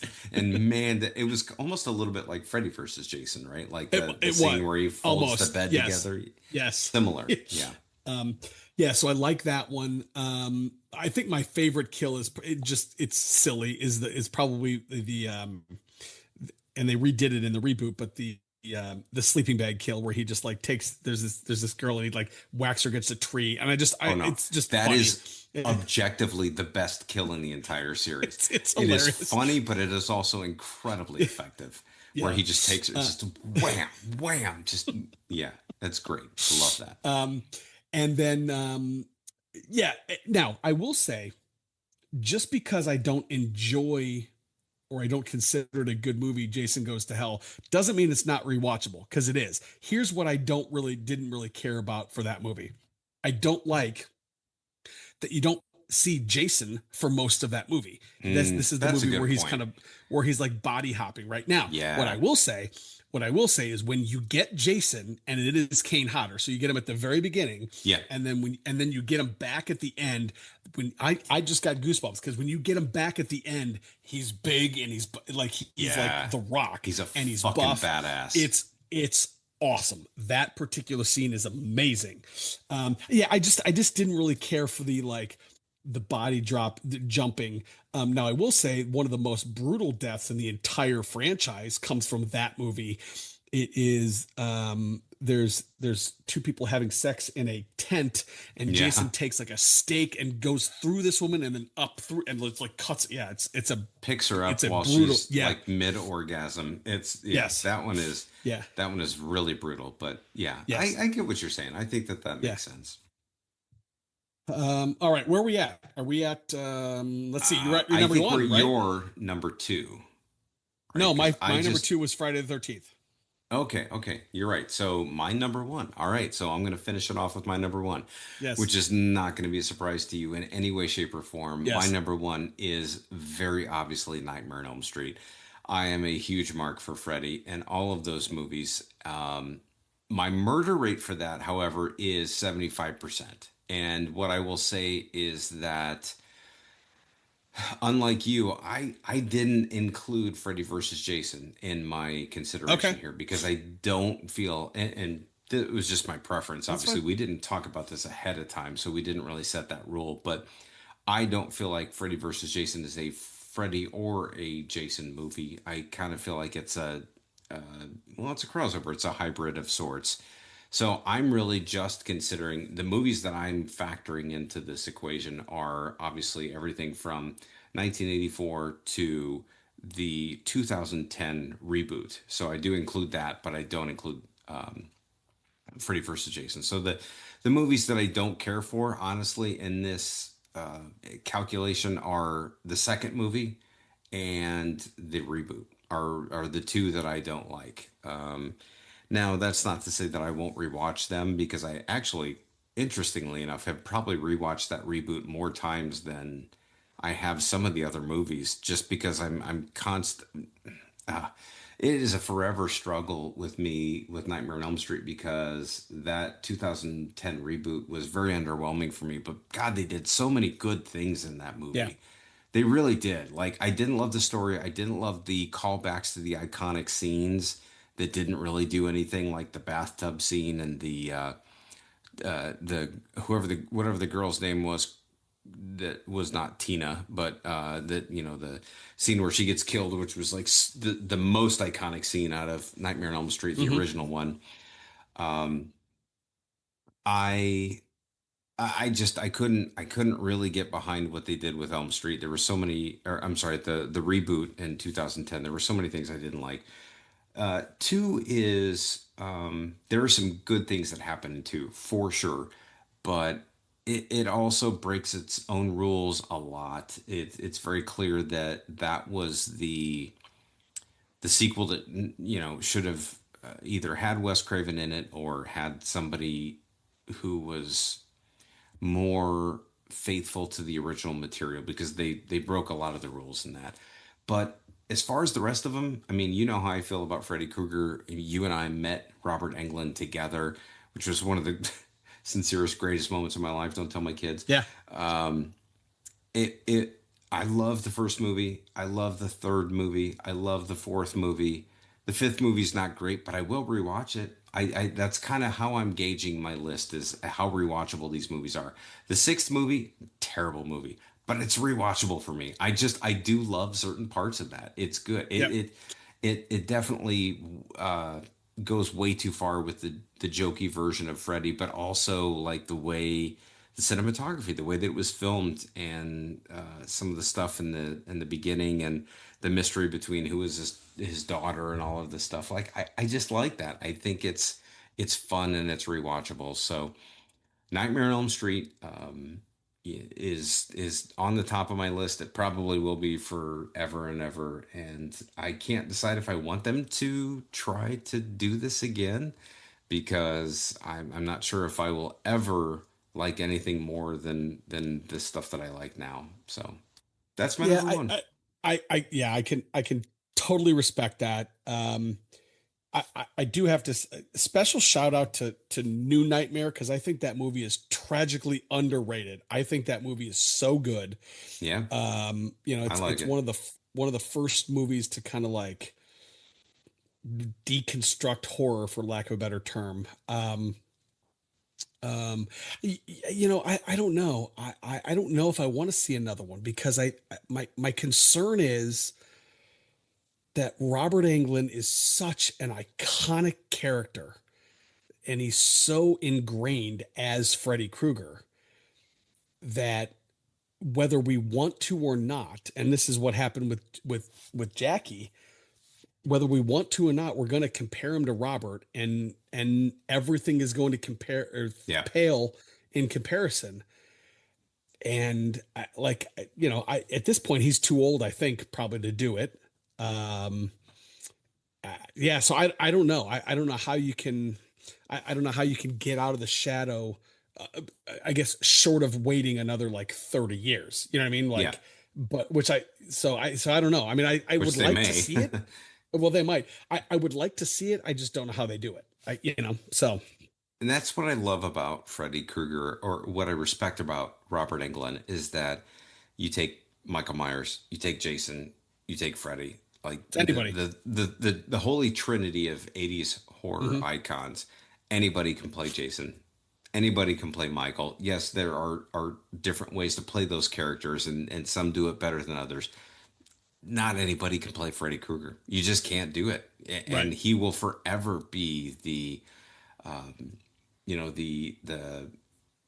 high watermark of that character. Like, you can't have anybody else play that without comparing it to Freddy Krueger, or sorry, Hmm. to Robert Englund. Whereas most people can't name two or three Jasons or Michael Myers. You just can't, because they wear masks, they don't talk, they have no personality, nothing. And that's why I think the character of Freddy Krueger is so interesting. And you know I just I don't know if I ever want to see that again, like you said. So we'll see what Yeah. happens. I mean, I think there's so much imagination and so much we can do with those storylines, in the scope of today's special effects and things like that. But also, I think having no boundaries also is something that's really hard from a storytelling perspective, because there are so many holes and so many things you could throw in there, that make it a little bit difficult. But I would love to see it. I hope they continue to try to take this franchise and move it somewhere that would be interesting. I would love to see them just completely start over with somebody who's willing to sign on for a series of movies Hmm. and stories that they could tell. Maybe the first one is kind of like the original Nightmare on Elm Street, but then tell a different story from that point. Like, make the sequels different. We don't have to follow those storylines of those original Right. movies. Like, that's what I would like to see, but so be it. But hey, that's my opinion. That's my take on my Yes. number one. I want to finish this podcast with your number one, because I can't wait to hear what this is going to be. Okay, my number one. So it is the highest murder rate of the everyone, 83.3%. It is 5 out of 6 films that I enjoyed that I consider rewatchable. It also is the highest grossing of anything on my list. You had a couple that were above it, but this is $912 million worldwide. It has 6 films. They started in 1996. They have currently ended in 2023. There is another one coming, but this is the Scream franchise. Um, Scream to me, and again, the only one I don't enjoy is number three. If you remember, number three is just like some random brother that we don't know Sydney has. Um, I, I enjoyed one, two, and then again they did the same thing. They called it Scream again, which again drives me crazy. I Um, call that, by the way. I knew that was you going to be did, on your you list. you did. You know, and I can't really. I was thinking about it. I can't really put my finger on it because it's not the same killer, right? To your point, anybody can put on the ghost face mask, and anybody does. And in fact, I think that's part of what I enjoy about it is like, in addition to a horror movie, it is you're trying to kind of figure, there's a whodunit aspect to it in every single movie. So there's always that. It's like, can you figure it out before you get to the end of the film where where they reveal who it is? Can you figure out the twist? And then these are really, especially the first couple, I think they've kind of gotten away from it, but the first couple are really smart horror movies, right? And especially that first one, you hear the term about deconstructing horror, right? And you had the Randy character in the first two, three Mm-hmm. Two. movies too, where he's kind of playing the part of the audience and he's explaining to you, he's clearly there for exposition, but he's also explaining to you like kind of what's going on and all the tropes and why they work and those kind of things. And then when you couple in the fact that there's some really innovative kills, you don't really have to, at least in the first couple, you don't really have to suspend your disbelief all that much, right? Like um, they're not, there's not a supernatural thing. There's not, for the most part, the killer is not taking damage that you wouldn't think, a quote unquote normal person can have. Now they completely fucking threw that out the window with the last couple. Yeah, I knew you I were mean, going to say that, and I agree. Yeah. yeah, there's more stabs to the eyeballs than, and it's just like people come back from a stab. I guess it's no big deal, but at least in the first couple, that wasn't the case. These are, in my opinion, incredibly rewatchable films. They hold up even from a film from 1996. They hold up incredibly well. I would put the opening of the original Scream up against the opening sequence of any other movie. Yeah. It's so good to this day. I just think they're really smart horror movies. There was a lot of talk about, should Nev Campbell have been back and should she not? Like, I was fine with the fact she wasn't in the last one. I'm also fine with the fact that they're killing off original characters. You hated to see Dewey go, but like, I'm okay with it. I'm really bummed to see, Melissa Barrero and some of the cast, what's the gal, Wednesday, shit, what's her name? Wednesday Jenna Adams. Ortega. Yeah, I'm bummed to see those gals step away from the franchise, or at least presumably.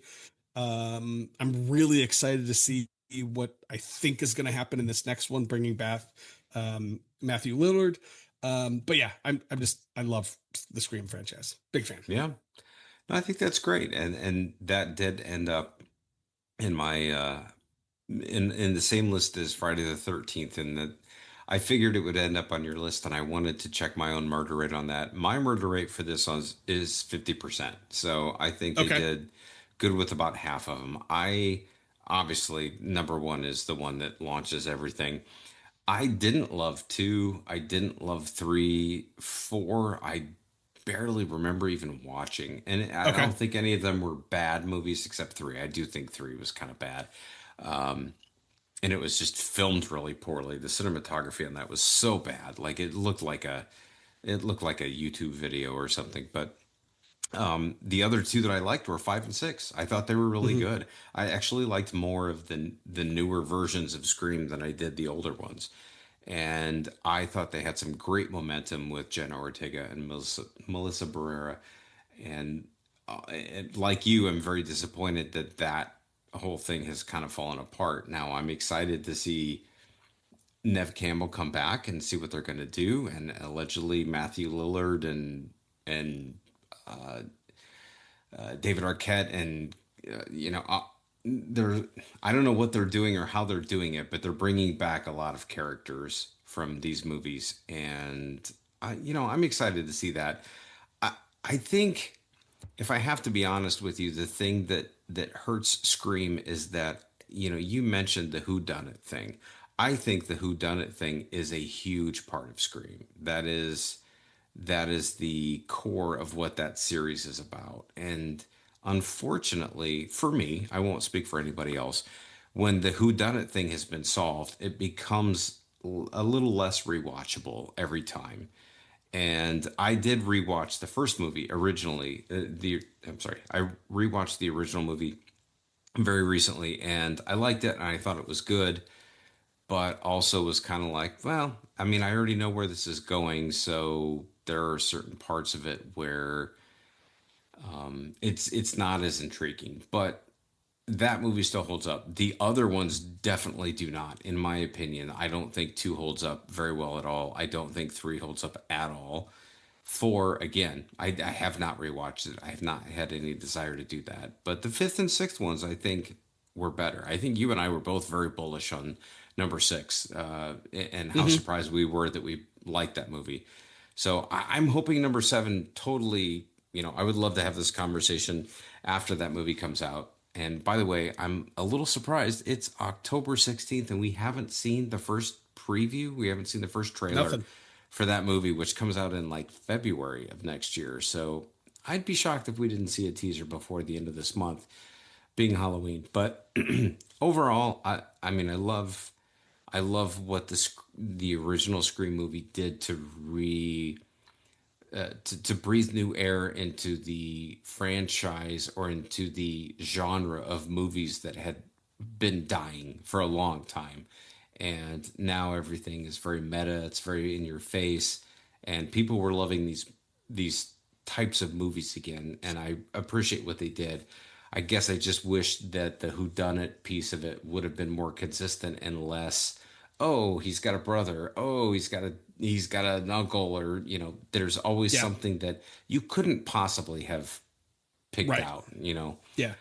Billy Loomis's mom in the second movie was Right. just like, come What? on, Who's that? Yeah. like, Yeah.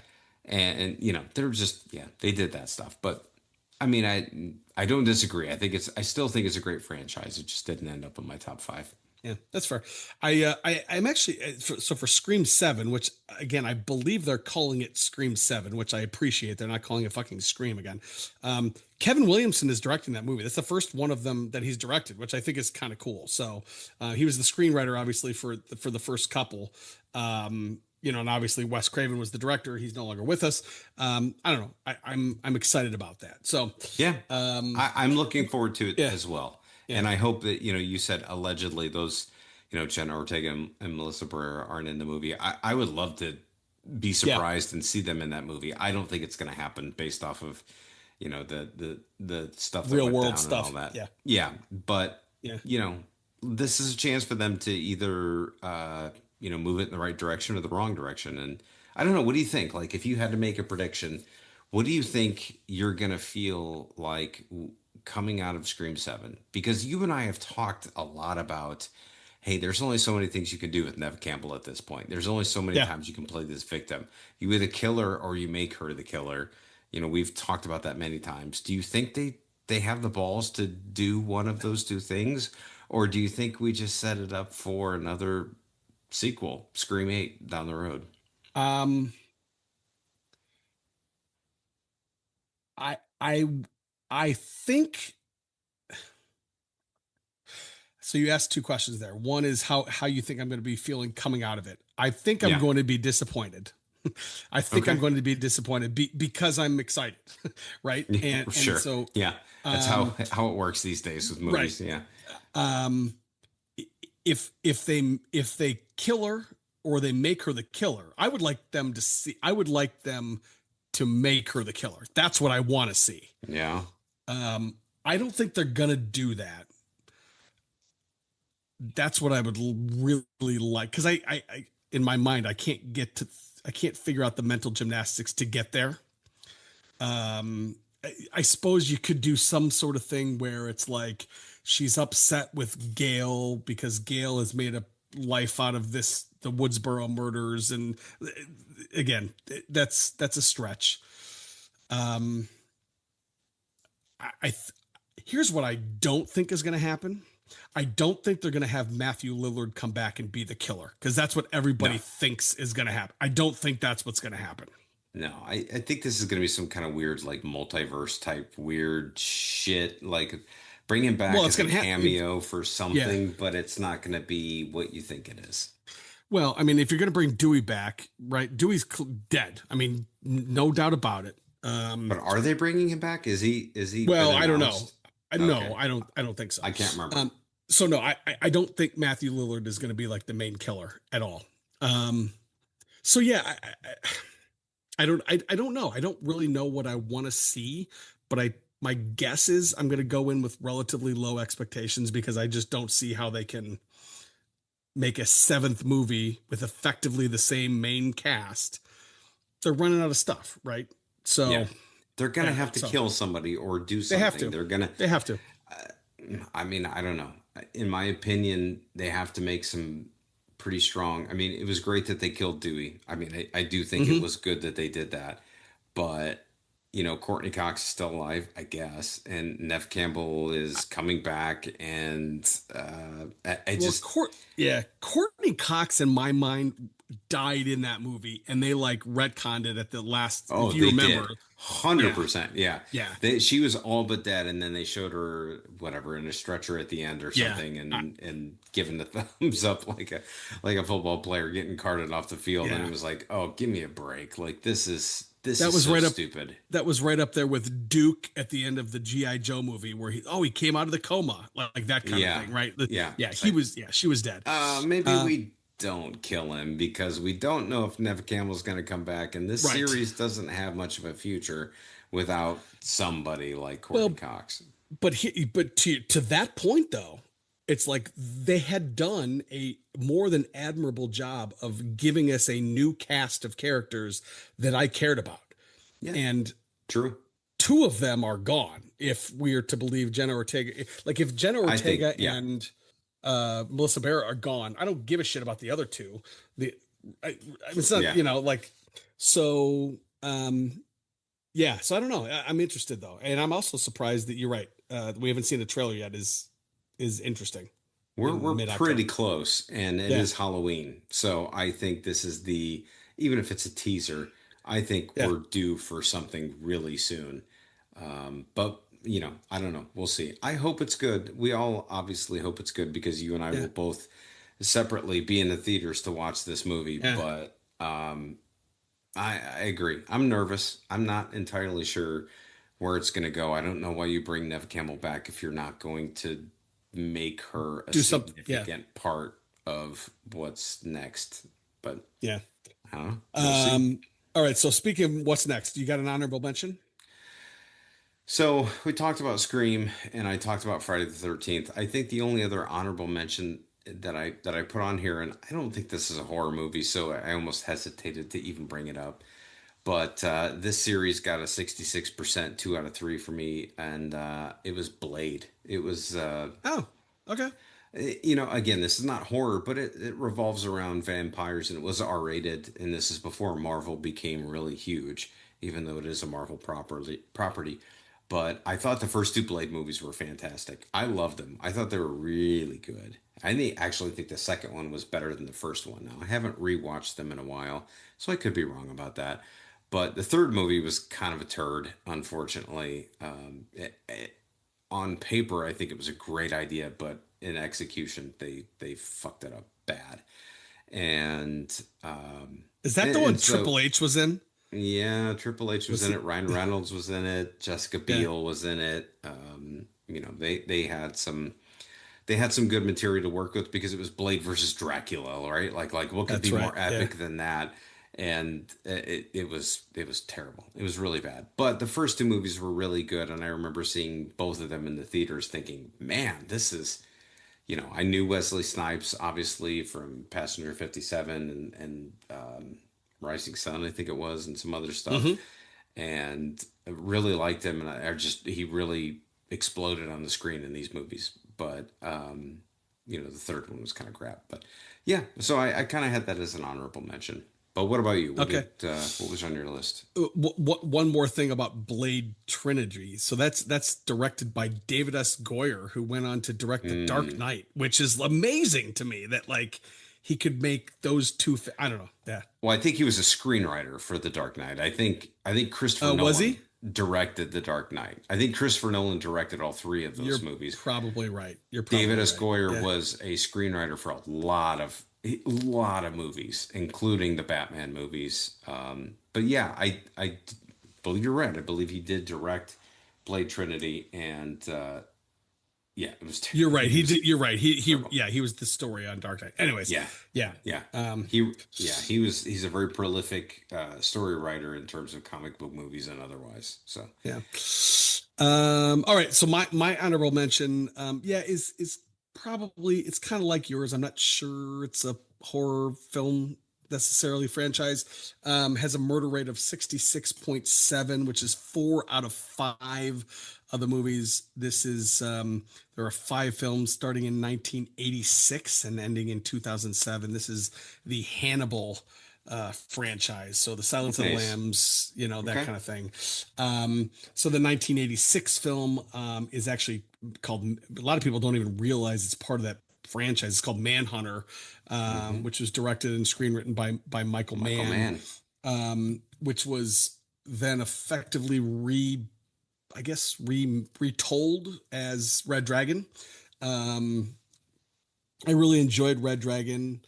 There are parts of Manhunter that I think are better. Um, Red Dragon with Ralph Fiennes, I think, is a really enjoyable film. Obviously, I love Silence of the Lambs, and I really enjoyed Hannibal. I didn't really care for was it Hannibal Rising? Was that the last one? Um, again, it's like I'm not sure that you consider that horror, but I really enjoyed those 4 out of 5 of those films. Incredibly rewatchable. Silence of the Lambs, especially. I mean, it's won all sorts of Oscars. Um, you know, I know this is not a fair statement, but in my mind, put Anthony Hopkins on the map. Clearly, it didn't. He was huge before that, but like that's what I know him from. Right. And obviously Jodie Foster. But yeah, just I love that franchise. Yeah, that's an excellent choice. And I think you're right. For Gen Xers like us, that's what put Anthony Hopkins on the map for us. Like, that's what launched him into mega stardom Yeah, at that point. He had been a very accomplished actor prior to that, but everybody knew who he was after 1991. So, yeah, that's a solid choice. I love that. yeah. I mean, it was no Transformers, but it was pretty good though. Well, yeah, the only reason we're not talking about that is because it wasn't technically a horror franchise. But I mean, some of that Michael Bay shit was a little scary, if I'm being honest. But For sure, just kidding. for sure. Well, so let's see what. So we're done. We made it. Yes, You got big plan. You got big plans for like the rest of the holiday Halloween season. Like we only got a N- couple weeks here. nothing huge. No. I'm gonna try to throw in as many movies as I can. I am currently rewatching Stranger Things because I'm very excited about the fifth and final season dropping on I think it's like Thanksgiving weekend or something. So I'm Oh, cool. kind of 3 or 4 episodes into the third season, and we'll go through the fourth season and hoping that that one pays off in some way. But no, I mean, no other big plans other than just trying to enjoy this time of year. What about you? You know what? I actually have a suggestion for you, which is rare. I don't have suggestions for I you love often because this. you watch. This So watch, and you could probably watch it. Well, first of all, do your girls watch horror movies at all? Probably not most of these stuff. Do they no, watch? not really. No. Okay. Um, we watched recently as almost an entire family. You're gonna laugh, but Goosebump, The Vanishing. It's on Disney Plus. Okay. It's 8 episodes. It stars the one of the main characters is actually David Schwimmer, good old Ross from Friends. Yeah. It's outstanding. Really? It is really good. Is it It kid is friendly though? I mean, Link watched it. Yeah. okay. Yeah. Okay. Yeah. So, Link's a Interesting. little bit older than the girls, but yeah, it really really enjoyable, really well done. I mean, not gory. There's a couple like I don't even know if I would call it horror, but if you've read any of the Goosebumps stories to your kids, it's just really really well done. Highly recommend. Yeah, Okay. I think the yeah. closest they've come to horror is the Hocus Pocus movies. So, It's probably on that level, maybe a little scarier, but okay. it's just each episode I think is 35-40 minutes long. There's 8 episodes. We thoroughly enjoyed it. Well, I would definitely recommend it. So Okay. All yeah. right. Well, So that's good. I'll show my youngest eh, first because she's there way you go. braver than her older sister. So, There you go. Yeah. yeah. But no, other than that, we've got a pumpkin carving party next Saturday, and we do trick or treat on Halloween itself, which is what, 2 Fridays from now. So might try to go to a haunted house or two. Link is really into haunted houses these days, which Nice. is cool. So he wants to watch. He has expressed interest in watching horror movies with me, and Amanda is really trying to keep that at bay. And so I'm trying to like ease him in, and I'm trying to ease him into, um, yeah, again, Goosebumps was a good kind of Yeah. entryway into that. So I got another horror fan coming up in the future here. So Nice. That's yeah, awesome. That's so so cool. all right, well, hey, this I'm glad we did this. This worked out. We did Oh, 2 podcasts in a month in spooky season. Maybe we can squeeze one more in. I don't know, I but I'm think glad we we got can. two. I think Yeah. we can do it. We can make it happen. So And we got some material for sure. So this was awesome. Thank you so much for for sure. the suggestion. I loved it. You got it. All right. That being said, that's Mr. Pip, and I'm Chewy, and this is the 411 from 406. Aloha. Late. Adios.